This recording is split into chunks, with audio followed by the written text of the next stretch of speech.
You never forget the first time your wife calls your whole life a mistake, especially when she thinks you're not listening. Adrian's house smelled like butter, cinnamon, and ambition. Adrian, my older brother, the self-appointed turkey general, stood at the oven with a carving knife like it came with a rank. His wife, Rosa, the diplomat of this entire circus, moved through the kitchen with calm authority, timing 6 side dishes to land on the table like a choreographed landing. I'm Jack, the younger brother, owner of a small auto shop, the guy with the keys that smell like motor oil. I fix things that don't talk back. People, unfortunately, do. My wife, Anna, marketing, elegant, frighteningly efficient with a phone camera, stood near the island in a black dress that made her look like a high-end magazine ad for Life Handled. She smiled politely, repositioned a napkin for symmetry, took a photo of the table, and edited the warmth out with a cooler filter.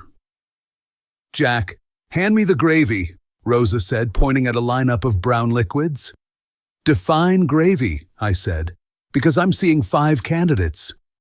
Adrian leaned over and pointed. "Salty as gravy, sweet as glaze.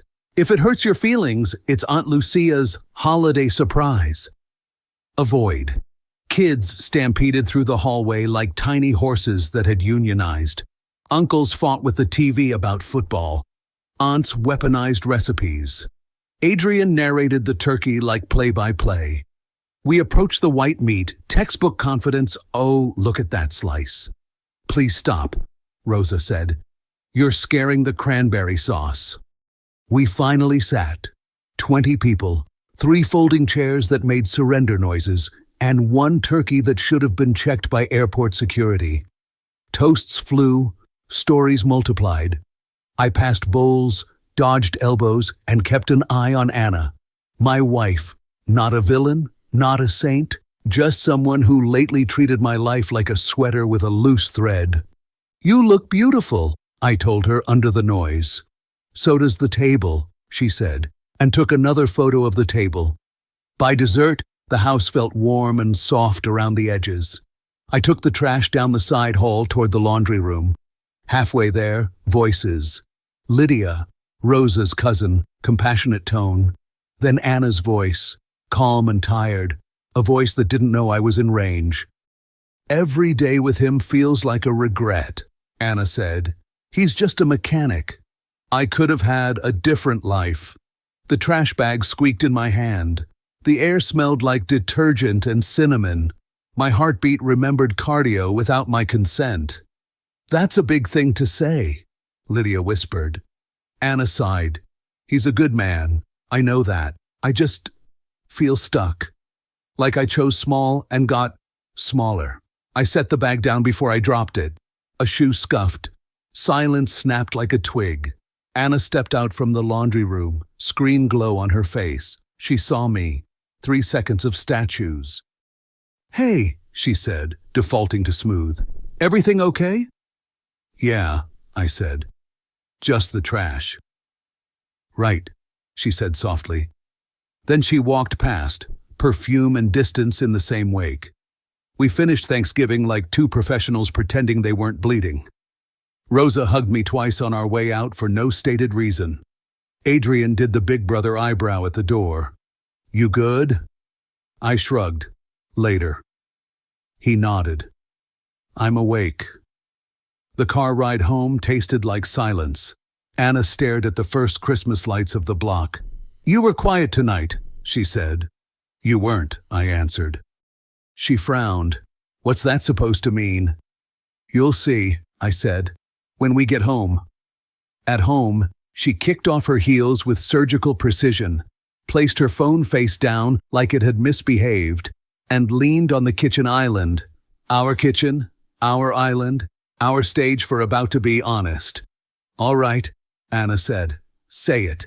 "Say it to me," I said. She blinked. "Say what?" "What you told Lydia," I said. Her eyes narrowed. "You were listening." "I was walking. The house did the listening," I said. "Say it to me." She inhaled, set her shoulders, lifted her chin. The practiced armor. "Fine. Every day with you lately feels like a regret. You're Just a mechanic, Jack. I thought my life would be more than this. Thank you, I said. For what? Her voice had an edge. For the truth, I said. Then let's end it today. It landed between us like a dropped tool on concrete. No bounce, just a hard truth that stays where it hits. What? She whispered. You heard me? You can't just... I can. We can, I said, pulling the yellow legal pad from the junk drawer. The same pad we used for grocery lists and weekend to-dos. Tonight, it was a scalpel. I put it on the island, clicked a pen, and wrote in block letters. House. House is worth about 220, I said, numbers calming my voice. We owe 160. Fees, repairs, call it 40 net. 20 each. Her hand hovered over the pad. Jack, stop. I wrote, savings, 18K. 9 each. Stop, she repeated, voice thinner. CARS, I said. Your sedan, my truck. Garage stays with me. Title's in my name. Bought with my inheritance. That's not moving. She slapped her palm on the pad. The sound was small and loud at once. This is insane. This is clarity, I said. 2 adults. No theater tears gathered, but didn't fall. You don't even want to try? I have tried, I said quietly, meeting her eyes. I have tried, Anna. I tried when you told your sister just last month at her kitchen table that I was holding you back, like I was some anchor chained to your ankle. I tried when we went to your company party 2 weeks ago and you introduced me to your boss with a smile and the words, "This is Jack. He's just a mechanic." Like I was a disposable business card, not your husband. And I tried last Sunday in Adrian's backyard, when I was on the grass building a toy car track with our niece, and you told her not to bother me because I already spend enough time playing with toys. Do you get it? I've been trying to hold this together every time you chipped another piece off. I kept trying, Anna, but I was doing it alone. That's not fair, she said, shaky. You have your shop, your little world. There it is, I said, little. She closed her eyes. I didn't mean it like that. You did, I said, gentler than the words. And maybe that's the most honest thing you've said all month. She pulled her hand back, looked at the pad like it might cut her. I sounded cruel, she said. I hear it. I waited. People will hand you the truth if you don't rush them. I'm scared, she said finally, eyes on the sink instead of on me. I look at people our age and they look ahead. They have the vacations, the big kitchen island, the shine. I feel behind, so I get sharp. Sharp feels like control. Fear is allowed, I said. Contempt isn't. Her mouth twitched, almost a nod, almost a fight. You and your rules. They keep engines from exploding, I said. And marriages sometimes. Silence hummed. The fridge, the street outside, the part of a fight where 2 people decide if they're choosing war or structure. Tomorrow, I said, capping the pen. I'm going to Adrian's. I need a neutral kitchen. We'll talk tomorrow night. No performances. If we want different lives, we end it like adults. If we want this, we stop trying to win and start trying to fix. She stared, eyes glossy and clear at the same time. Okay. I slid the legal pad back into the drawer. Not a treaty. A pause. She let out a shaky breath. I didn't say I wanted a different life because I hate this one, she said quietly. I said it because I don't know how to move this one forward. And that makes me feel like I'm failing. Maybe it's not about moving forward, I said. Maybe it's just about keeping what we already have working. She gave a short laugh. Of course you'd put it that way. It's what I do. We went through the bedtime routine in silence, like 2 people just sharing the same space. In the dark, she whispered, "Do you hate me?" No, I said. I don't hate you. I just hate the way we talk to each other. That's what needs to change. She was quiet for a long time. Then she said softly, "Okay." I woke up before the alarm. The house was quiet. I could hear Anna in the kitchen, moving carefully, like noise might tip something over. I brushed my teeth, washed my face, and came out to the smell of coffee. She stood by the counter, hair tied back, no makeup. She looked smaller without the armor. A mug sat ready for me. "I made coffee," she said. "Thanks," I said. I took a sip. It was good. She watched me. "Are you going to work?" "Later," I said. "I'm going to Adrian's first." "Okay," she nodded, then added, "We can talk tonight?" "Yeah," I said. "Tonight?" We stood there a few more seconds, two people in the same room and not sure what to do with their hands. I put on my jacket, grabbed my keys, and left. The drive took 15 minutes. I kept it slow. No radio.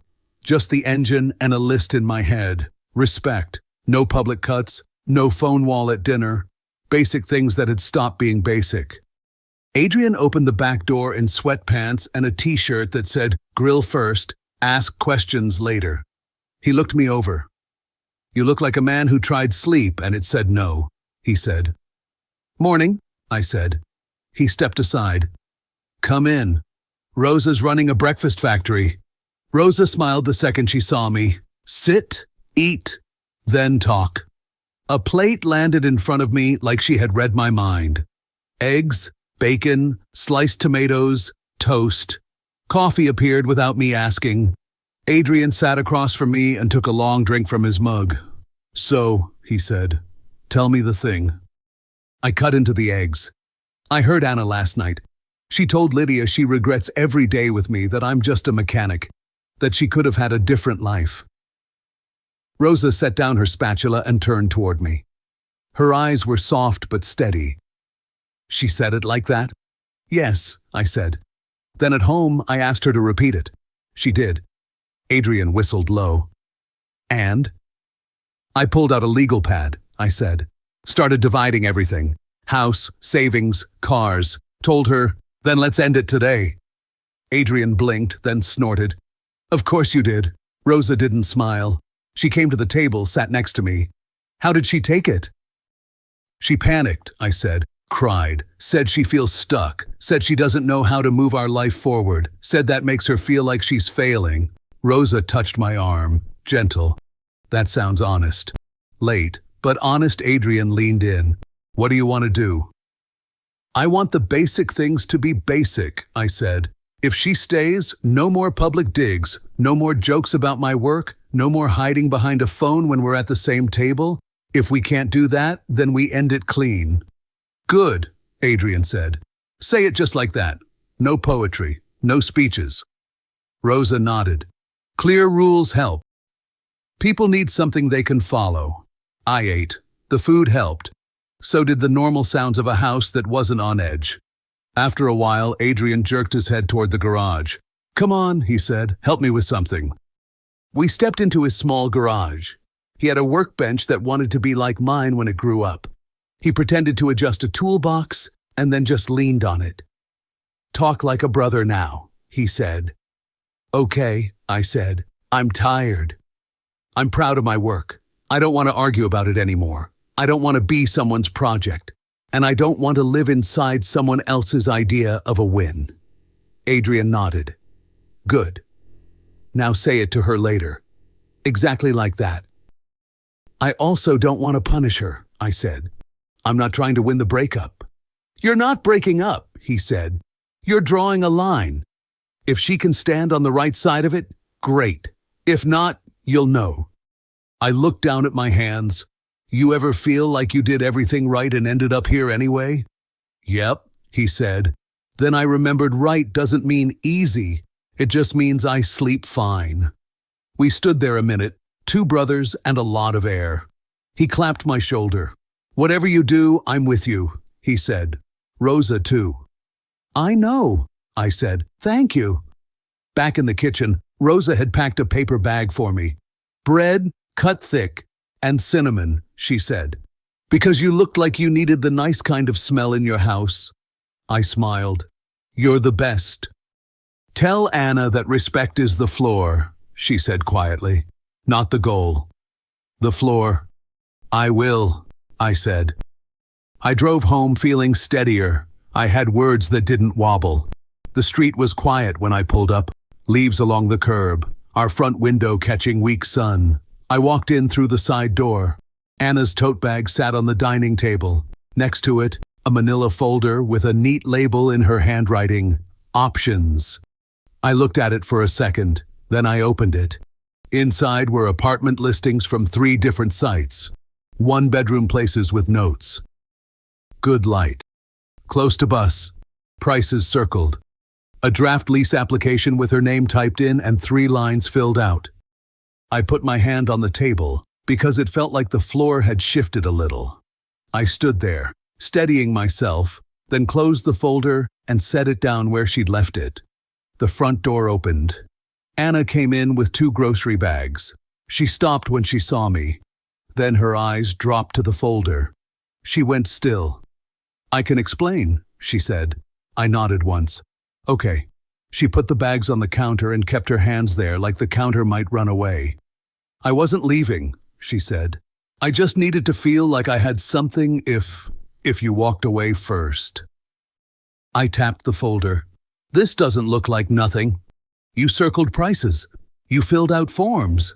Her voice rose. Because I panicked. You pulled out a notebook and started splitting our life like it was homework. Do you know how that felt?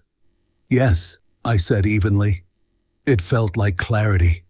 She flinched. To you? To both of us, I corrected. I didn't want theater. I wanted truth. And now I have this.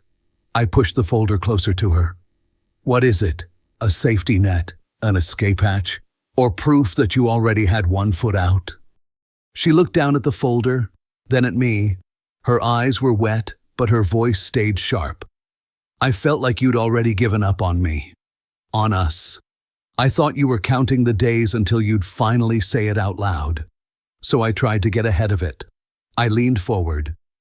You don't get ahead of a marriage by printing leases. You do it by talking to me. Anna covered her face with her hands, then dropped them. I didn't know how. Every time we talk lately, I feel like I'm the bad guy. Like no matter what I say, you're calm, you're steady, and I'm the one losing it. I nodded. That's because I am steady. I can't apologize for that. But don't confuse calm with not caring. I care enough to draw a line now. She blinked at me. What line? The respect line, I said. Tonight we talk rules. Simple. Real. You don't talk down to me in public. You don't treat my work like a punchline. You don't use your phone as a wall when we're at the table. You say what you need to me first. Not to a hallway or to a cousin. In return, I plan real time for us that isn't just me being tired after work. I tell you what I need before I go quiet. That's the deal if we're staying married. She nodded fast. Yes. This folder, I said, tapping it, is a reminder, not a plan. We don't get here again. She swallowed. I agree. I'm going to the shop for a bit, I said. I need to get my head clear. Tonight we sit down and said it in plain words. Okay, she said. Do you want dinner together? Yes, I said. 6:30. Okay, she said again. I'll be here. I stood, grabbed the paper bag of bread, and headed for the door. She stopped me with my name. Jack?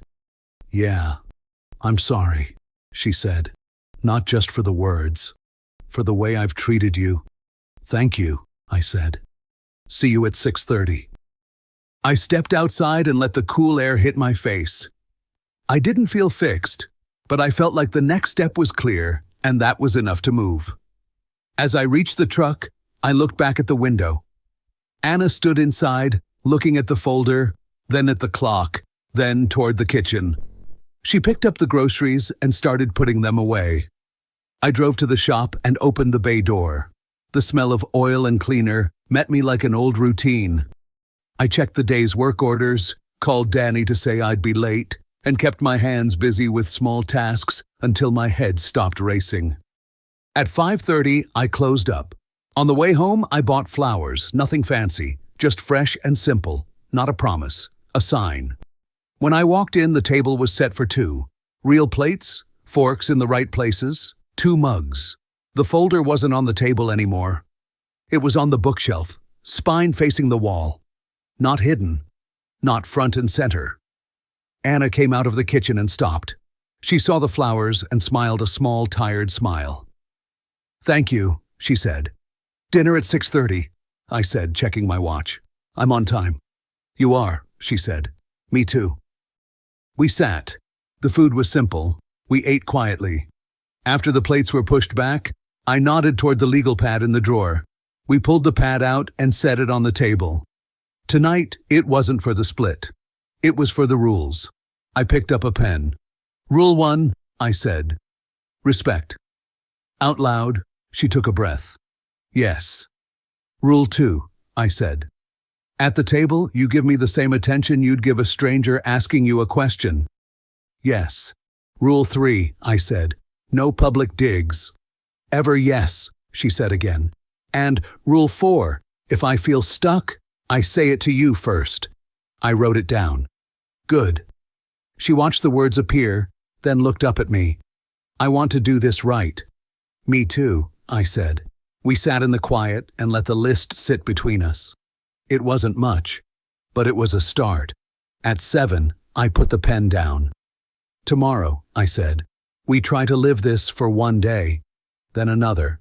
No speeches, just the rules." "Okay," she said.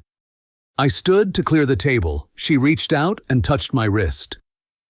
"Thank you for coming back," she said. "I live here," I said. "I want to keep living here." She nodded, let go, and started stacking plates with me. We moved around the kitchen without bumping into each other. It felt new. When the dishes were done, I glanced at the bookshelf. The folder sat there, quiet. I didn't hate it. It reminded me what happens when you don't say what you need. We turned off the lights and went to bed. No big words, no promises we couldn't keep. Just a plan we could actually follow. The next morning didn't feel magical or new. It felt normal, but in a way that made me pay attention. I walked into the kitchen expecting the same old scene. Anna with her phone in her hand, coffee in the other, half a smile if I was lucky. Instead, the phone wasn't there. She was standing at the counter, 2 mugs already on the table. She looked up when I entered. "Morning," she said. Simple, steady. "Morning," I said back. I sat down, waiting for the usual quick glance at her screen. It never came. She poured me coffee and sat with her own. For a moment, we just drank. Then she asked, "What's your day look like?" It was such a basic question, but I hadn't heard it in weeks. Usually mornings were her scrolling while I muttered something about the shop and we both counted the minutes until we could leave the house. "I've got a brake job, oil changes, and 1 engine that's giving me trouble," I said. She nodded. "Sounds busy. Do you want me to make dinner tonight, or should we order in?" I blinked. That was new too. "Cook if you want. I'll be home around 6. She smiled, small but real. "Okay." It wasn't fireworks. It wasn't a grand gesture. But it was the first breakfast in months where I felt like I was sitting with my wife and not a stranger across the table. That evening, we went to Adrian and Rosa's for leftovers and cards. Normally, these nights were the worst. I'd make small talk. Anna would toss out a sarcastic remark about my work, and I'd sit there swallowing it in front of family.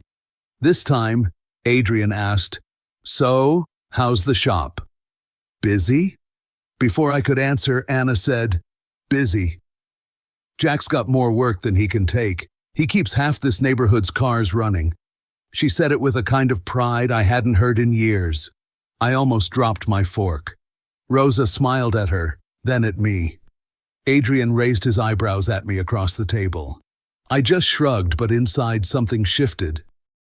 When the game ended, Rosa walked Anna into the kitchen. I caught a bit of their talk. Anna said softly, "I'm really trying." Rosa touched her arm. "Good. He deserves it." I pretended I hadn't heard, but those words carried me through the night.